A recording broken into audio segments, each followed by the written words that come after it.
అపవాది ప్రతిరోజు మనల్ని నిరుత్సాహపరుస్తాడు. నీ వల్ల కాదు, నువ్వు ప్రయత్నం చేయకు, నీ వల్ల కాదు. మనకు తెలుసు థామస్ ఆల్వా ఎడిసన్ బల్బు కనిపెట్టడానికి ఎన్ని ప్రయత్నములు, ఎన్నిసార్లు ఫెయిల్ అయ్యాడు. ఈరోజు చూడండి, రకరకాలైన కలర్స్, రకరకాలైన పవర్స్, లైట్లో ఎల్ఈడి అని, ఆలోచన అని, నియోన్ అని, ఎన్నెన్నో లైట్స్ మనకు కనబడుతుంది. ఇవన్నీ ఆయన చేయలే, ఆయన ఆ సిస్టమ్ను మాత్రమే కనిపెట్టాడు. దాన్ని ప్రజలు డెవలప్ చేస్తూ ఈరోజు మనకు కనిపిస్తున్న మల్టీ కలర్ లైట్స్, ఈరోజు మనకు కనిపిస్తున్న వ్యత్యస్తమైన ప్రకాశం కలిగిన లైట్స్, ఇవన్నీ మనకు దొరికింది. మనకు దేవుడు మనలో ఉదయింపచేసిన ఆ సువార్త కిరణములు, ఆ చిన్ని విత్తనాలు మొలకెత్తి పెద్ద వృక్షంగా మారి మనకు మాత్రమే కాదు, ప్రక్కన వెలుచున్న వారికి కూడా నీడనిచ్చే ఆ ధన్యత మన జీవితంలో కలుగుతున్నప్పుడు మన క్రైస్తవ జీవితానికి విలువ ఉంటాయి. మీ ద్వారా మరొకరు కూడా ఆదరింపబడుతున్నారు, మీ ద్వారా ఇంకొకరు కూడా ఓదార్చబడుతున్నారు. బైబిల్ చెప్తున్నారు, సమాధానపరచు వారు ధన్యులు, వారు దేవుని కుమారులని పిలువబడతారు. ఇలా చేసుకుంటూ సమస్యలను పెంచుకునేవారు, గొడవలు పెంచుకునేవారు దేవుని కుమారులని పిలువబడరు. సమాధానపరచడానికి సాక్రిఫైస్ చేసిన వారు దేవుని కుమారులని పిలువబడతారు. మిమ్మల్ని దేవుడు తనకు ప్రియమైన బిడ్డలుగా చూడాలని ఆయన కోరుచున్నాడు. మీ ఆత్మీయ జీవితం దేవుని కృపకు తగినదై ఉండాలి. దేవుని యొక్క నేచర్, ఆయన యొక్క స్వభావం మనలోనికి రావాలని మనం ప్రార్థన చేయాలి. 2 పేతురు 1వ అధ్యాయం 4వ వచనం చదువుదామండి. ఆ మహిమా గుణాతిశయములను బట్టి ఆయన మనకు అమూల్యమును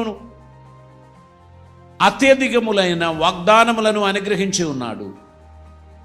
దురాశను అనుసరించుట వలన లోకమందున్న భ్రష్టత్వమును ఈ వాగ్దానముల మూలముగా మీరు తప్పించుకొని దేవ స్వభావమునందు పాలివారగునట్లు వాటిని అనుగ్రహించును. దేవునికి స్తోత్రం.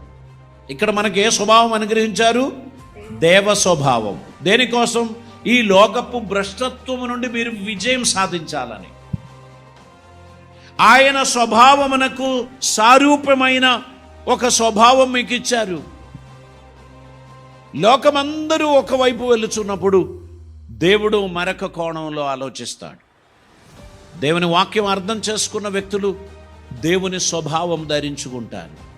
పోనీలే, పర్వాలేదులే, నేను ఇష్యూస్ పెద్ద చేస్తే వచ్చే లాభమేమీ లేదు, మనసులో కలవరం పెంచగలుగుతాను కానీ, అందరినీ కలవరపరచగలుగుతాను కానీ నాకు వచ్చే లాభం ఏం లేదు, పోనీ అని చెప్పి ఎవరైనా పెద్ద మనసుతో అలా అనుకుంటూ ఉంటారనుకోండి, వారు పరిపక్వతలోనికి ఎదుగుచున్న విశ్వాసి అని మనం చెప్పచ్చు. చిన్న సమస్యను జెండా ఊపుకుంటూ తెలియని వాళ్ళకు కూడా తెలియపరిచి అందరి చుట్టూ తిరిగి దాన్ని పెద్ద పంచాయతీ చేసి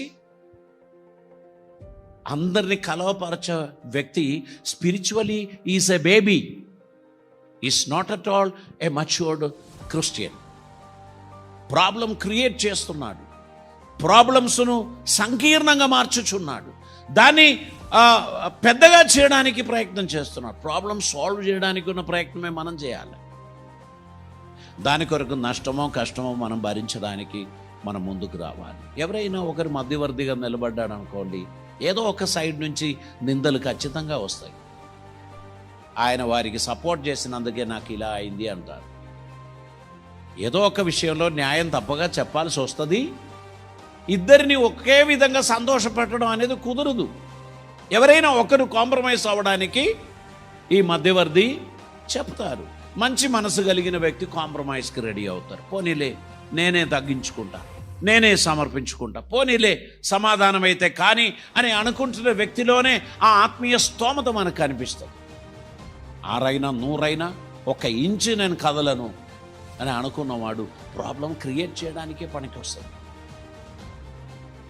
ఒట్టిగా ఉన్న వాళ్ళని గెలకడానికి అతడు పనికి వస్తాడు. మన జీవితంలో ప్రాబ్లం సాల్వ్ చేసే వారిగా, సమాధానపరచు వారిగా, క్రీస్తు స్వభావం కలిగిన వారిగా మనం ఉండాలి.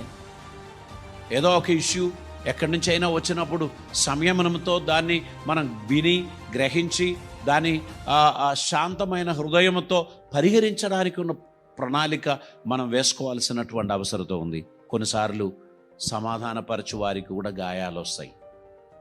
ఇద్దరి మధ్య నుంచి గుద్దులు పడతాయి.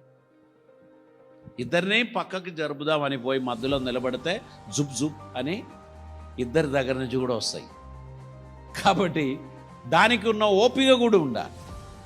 ఇక్కడ క్రీస్తు స్వభావం ధరించిన వారిగా మనం ఈ లోకంలో నిలబడాలని దేవుడు కోరుచున్నారు.